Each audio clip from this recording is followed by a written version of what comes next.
नमस्कार, अस्सलामु अलैकुम। फानूस बनकर जिनकी हिफाजत हवा करे, वो शमा क्या बुझे जिसे रोशन खुदा करे।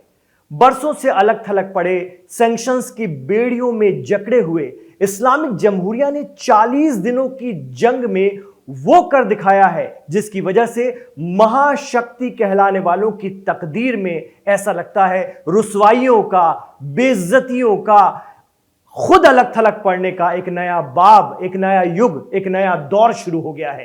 कैसे समझेंगे आज के दिन दुनिया में।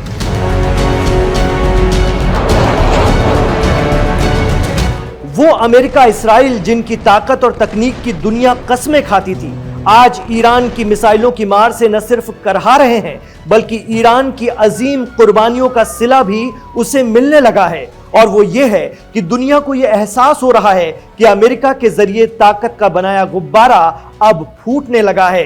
एक वक्त हुआ करता था कि यूरोप से लेकर एशिया तक हर देश चाहता था कि उसकी डील अमेरिका से हो जाए। अमेरिकी मेहमान के पहुंचते ही उनका स्वागत सत्कार होता था, शानदार इस्तकबाल होता था। लेकिन सिर्फ 40 दिनों में, महज 40 दिनों में हालात बदल गए हैं। अमेरिका की साख घटती हुई दिख रही है।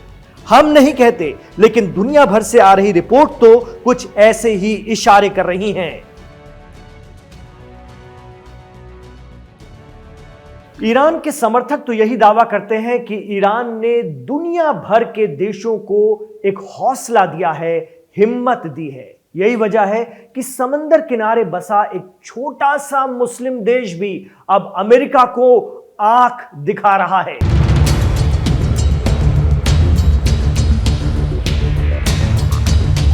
हम बात कर रहे हैं मालदीव की। जी हां, मालदीव के प्रेसिडेंट ने अमेरिकी एम्बेसडर से मिलने तक से इनकार कर दिया।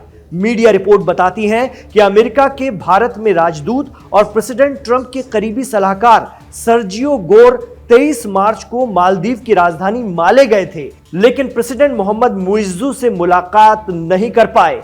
उस वक्त ईरान अमेरिका इस्राइल जंग चल रही थी। कहा जा रहा है कि राष्ट्रपति मुइज्जू के साथ तय बैठक आखिरी वक्त में उनकी रद्द कर दी गई।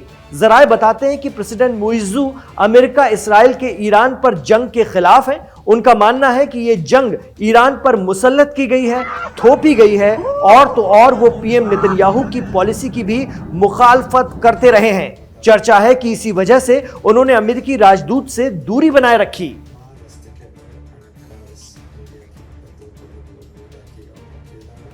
इतना ही नहीं, आगे सुनिए, एक और छोटे से देश श्रीलंका को भी अमेरिका और इस्राइल का कोई डर नहीं है, कोई खौफ नहीं है।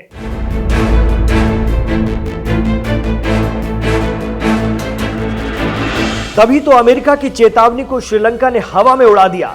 पिछले दिनों श्रीलंका ने केवल ईरानी जहाज को ही शरण नहीं दी बल्कि उसके नाविकों को अपने यहां रखकर उन्हें सुरक्षित ईरान भेज दिया। जबकि अमेरिका ने श्रीलंका को साफ साफ कहा था कि ईरानी जहाज को शरण मत दो।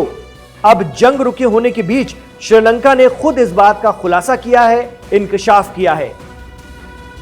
उसके 3 दिन बाद ईरान के दूसरे जहाज आयरिस बुशहर को भी इंजन फेल होने की इमरजेंसी के बाद श्रीलंका के समुद्री इलाके में प्रवेश की अनुमति दी गई थी। दूसरे जहाज पर सवार 200 से ज्यादा लोगों को कोलंबो के बाहर वेलिसारा नौसैनिक केंद्र में ठहराया गया था। श्रीलंका को अमेरिका ने उस वक्त खूब धमकाया था, लेकिन श्रीलंका नहीं डरा और इंसानियत के तकाजे पर अमल किया।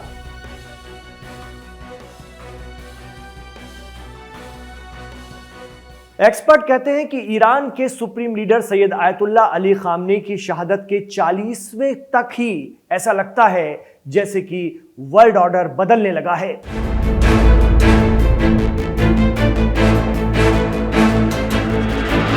अमेरिका का गलबा कम हो रहा है, यहां तक कि उनके भरोसेमंद सहयोगी यूरोपियन मुल्क भी अब सही और गलत का फैसला करने लगे हैं। जंग के चलते अब वो ट्रंप से आंखें फेर रहे हैं। इटली की पीएम जॉर्जिया मेलोनी ने पोप लियो को लेकर दिए गए ट्रंप के बयान को नाकाबिले बर्दाश्त बताया था। इस बात से ट्रंप इतने खफा हुए कि इटली की मेलोनी पर फट पड़े हैं। उन्होंने यहां तक कह दिया कि वो मेलोनी अब पहले जैसी नहीं रह गई हैं।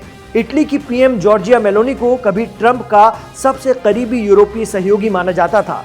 वो अकेली यूरोपीय नेता थी जो 2025 में ट्रंप की ओथ सेरेमनी में शामिल हुई थी। पिछले महीने की ही बात है जब ट्रंप ने एक इंटरव्यू में मेलोनी को ग्रेट लीडर बताकर उनकी तारीफ की थी। हालांकि अब जंग के बाद पीएम मेलोनी को लेकर ट्रंप के सुर भी बदल चुके हैं।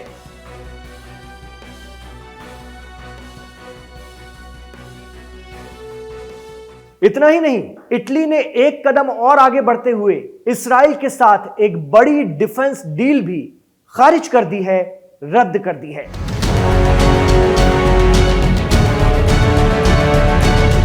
यह डील सैन्य उपकरणों और टेक्नोलॉजी ट्रांसफर से जुड़ी हुई थी, जिसे अब खत्म कर दिया गया है। इटली के इन फैसलों से बौखलाए ट्रंप ने यहां तक कह दिया कि ईरान के पास न्यूक्लियर हथियार हो सकते हैं, जो मौका मिलेगा तो इटली को 2 मिनट में उड़ाकर रख देगा। लेकिन राइट विंग की सियासत से ताल्लुक रखने वाली इटली की पीएम 40 दिनों की जंग के बाद से बदली बदली नजर आती हैं।